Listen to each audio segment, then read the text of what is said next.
Tu sais, David, si j'ai décidé de te laisser cette cassette, c'est que je savais qu'un jour ou l'autre, je serais obligé de partir. Alors j'ai pas voulu laisser des papiers chez un notaire, et que ce soit un vieux monsieur à barbe blanche qui t'explique tout ça. J'ai préféré te le dire, moi. Et de toute façon, il aurait rien compris. Il m'aurait pris pour un fou et il t'aurait rien expliqué. Tu te rappelles le scénario sur lequel je travaillais pendant que tu étais à l'école? Eh bien, tout ce que je sais sur la vie, et tout ce que je veux te laisser, est là-dedans. Il faut que tu le lises. Tel que je te connais, tu as déjà visité les combles et c'est déjà fait. Alors écoute-moi bien maintenant.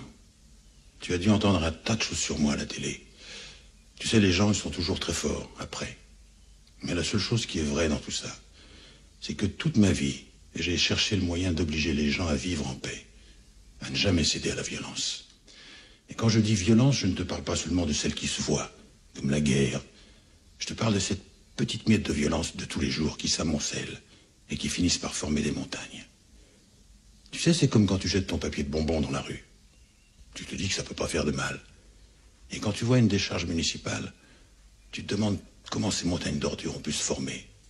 Et brusquement, tu penses à ton papier de bonbons qui est tout petit. Et tu comprends pas.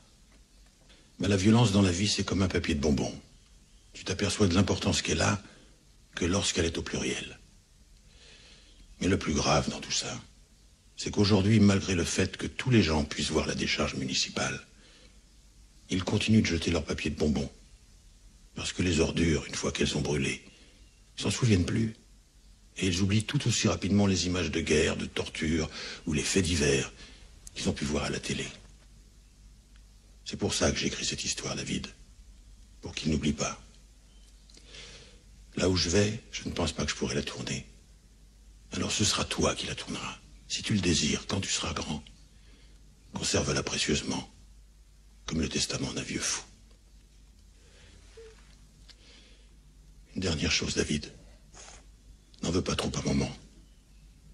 Elle t'aime. Prends bien soin d'elle. Quant à moi, de là où je veillerai sur toi.